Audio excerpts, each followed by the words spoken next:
times gone by, people lived very simple lives. They worked all of the hours that God gave to them. They ate if they could afford to, and they slept in whatever time there was left over. Pretty much the only thing that they had to look forward to were the festivals of Christmas and Easter, summer solstice and Halloween. And at these times of year, well, they would have parties with dancing and with food, even the poorest of people. And if you were lucky, well, maybe your village would have its own musician, its own fiddle player. Other villages, well, they would save up all year round to afford a musician for the dancing. And in the very poorest of the villages, well, they would make do with the beat of the drum or the clap of the hand. And it was in one of these very poor villages there lived a girl called Sula. Well, I suppose you'd say Sula was a little bit of a tomboy. She didn't always do what her mother or her father asked of her. And well, it was almost Halloween, almost Samhain. The clocks had changed. The darkness had descended and winter was upon them, and they were preparing for the dance, for the party. But they didn't have anyone to play any music.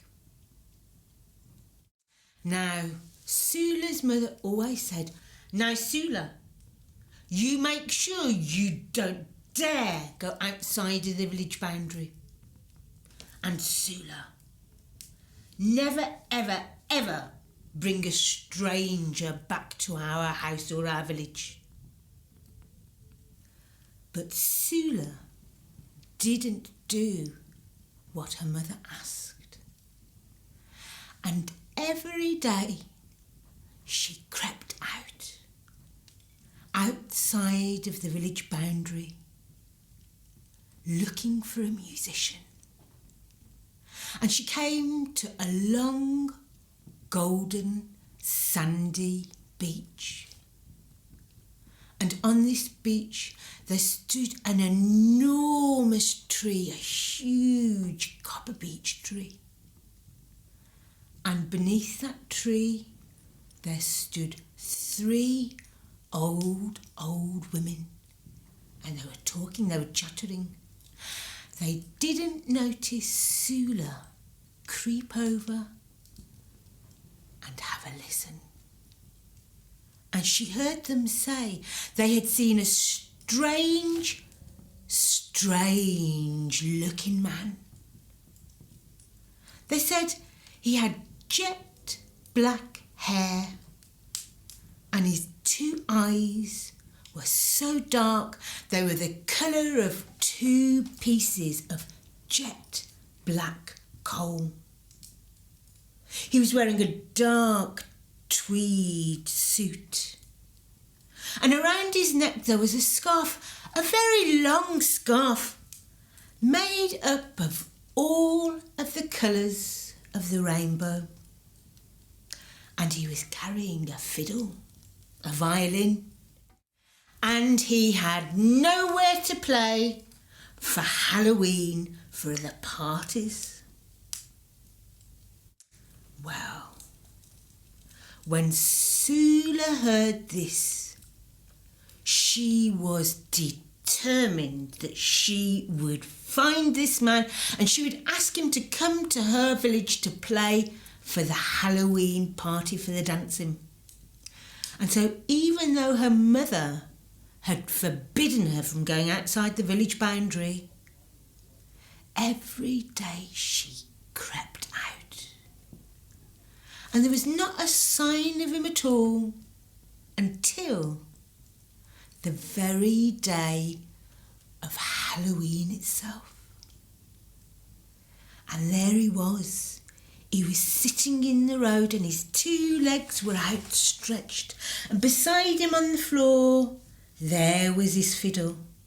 And she knew it was him, for he had jet black hair and his two eyes were the colour of two pieces of coal.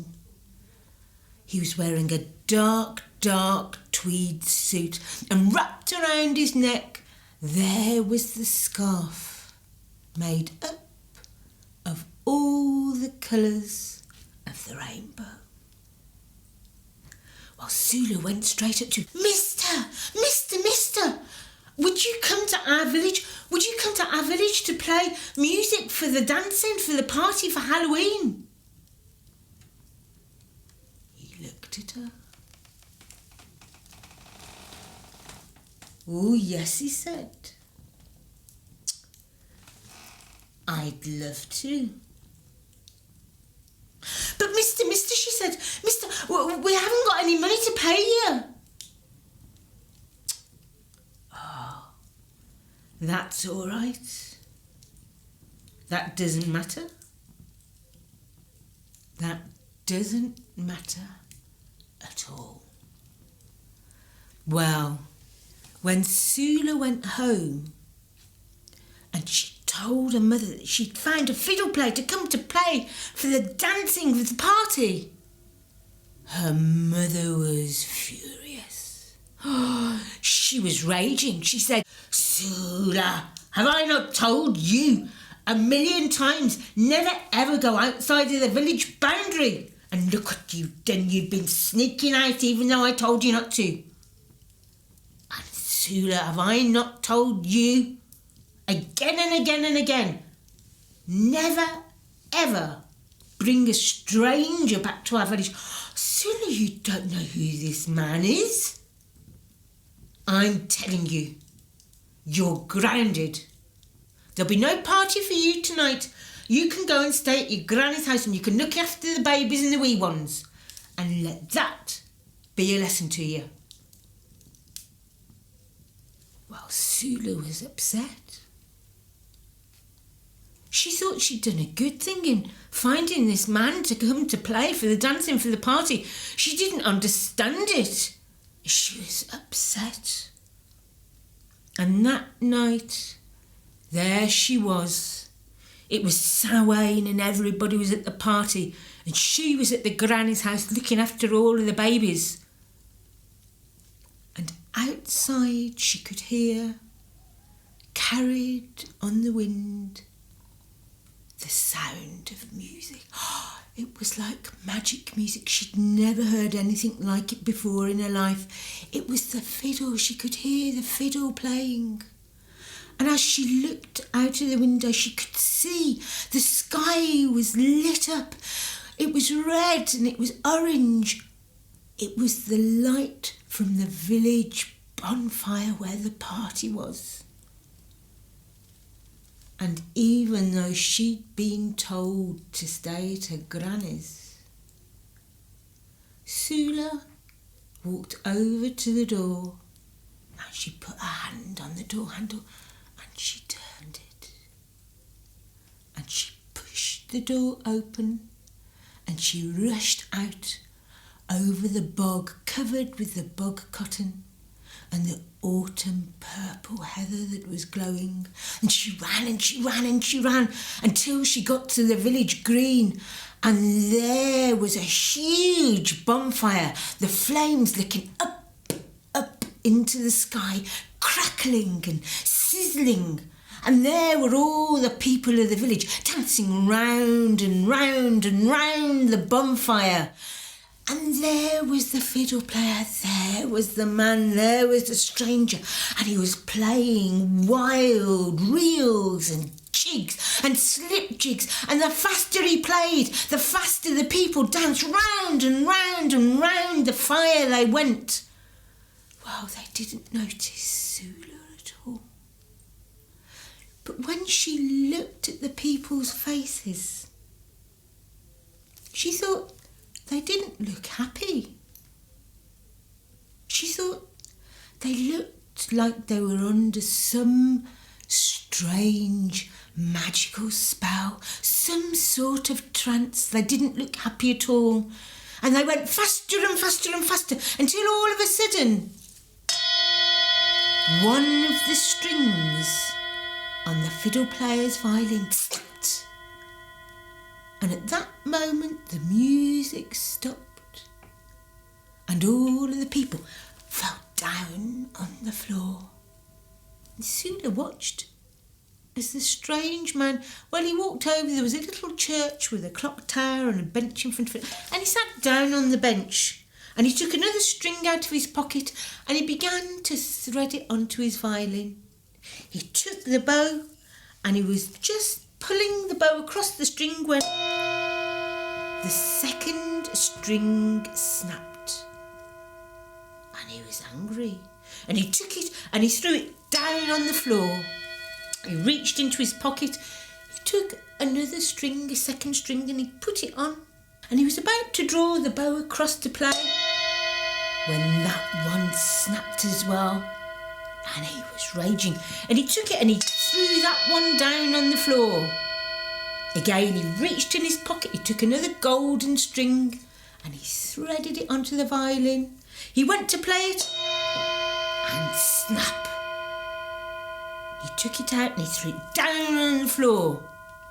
This time he took another golden string and he put it on. But when the bow reached the string, the sound of music started. Strange, magical music, and all of the people got up off the floor and they started to dance again. Round and round the bonfire they hurtled. And the faster he played, the faster that they danced, round and round and round. And Sula looked and there were strange, eerie shadows from the flames cast onto the people's faces. And they looked like they were in a strange trance. They didn't even notice Sula as she walked past them. And she went and she sat down on the little bench in front of the church where he'd been sitting. And she watched them, and then she heard something strange. Sula,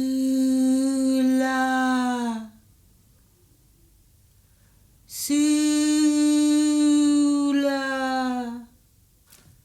Who's that, she thought. She looked around. She thought maybe it was a granny, but she couldn't see anyone at all. And then she heard it again. Sula,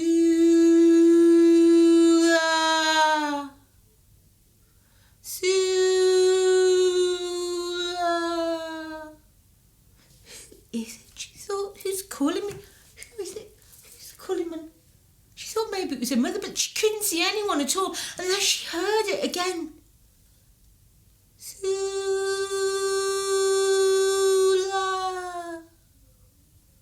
Sula. And she thought that the sound was coming from the ground, from her feet. And when she looked down there on the floor, she saw the 3 golden strings. And she leant over and she picked them up and she put them to her ear. Who are you? We are the souls of all the people that the devil has stolen in his dance. For that man you brought to the village is no ordinary fiddle player. That man is the devil himself. It's Nick with the cloven hooves. And tonight, when he dances out of the village, he will steal the souls of all of the people from the village. Said Sula. But it's my fault. I brought him here. I brought him to play for the party, for the Halloween party. I brought him to play for Samhain. It's my fault. I brought him here. There must be something I can do. Help me, help me. The only thing you can do to break the spell is tonight, when the clock strikes 12. You must throw us down on the floor, and if the devil dances over us, the spell will be broken. But if not, he will steal their souls for all of eternity. Thought Sula, and she looked at the little clock, and it was 2 minutes to 12. And then she could see that the devil was playing his fiddle faster and faster, and he was dancing outside of the village, and all of the people from the village, they were dancing after him. And even though she was terrified, she ran, and with all her might, she threw the 3 golden strings down into the floor, and the devil danced over them. And in that moment, all of the people, they stopped dancing, and they looked at each other, and they were confused. It was as if they didn't know where they were. They'd been under a magic spell or in some sort of strange trance. And when Sula looked at the devil, he turned around and he gave her a great big, a huge wink. And then he started to dance into the sky. Up, up, up he danced. And as he danced, the huge scarf made up of all of the colours of the rainbow unravelled itself, and it burst into golds and yellows and pinks and greens, and it shimmered. The entire night sky shimmered and glistened and glowed with colours. It was the most beautiful thing Sula had ever seen in her life. And you know, those colours, they are still dancing in the sky even now, especially at this time of year when darkness descends. It's the time of Samhain, of Halloween. For in Donegal, which is where my family come from, well, those lights are called will-o'-the-wisp. And in parts of Scandinavia, they're called the aurora borealis. And here in Scotland, well, we usually call them the northern lights.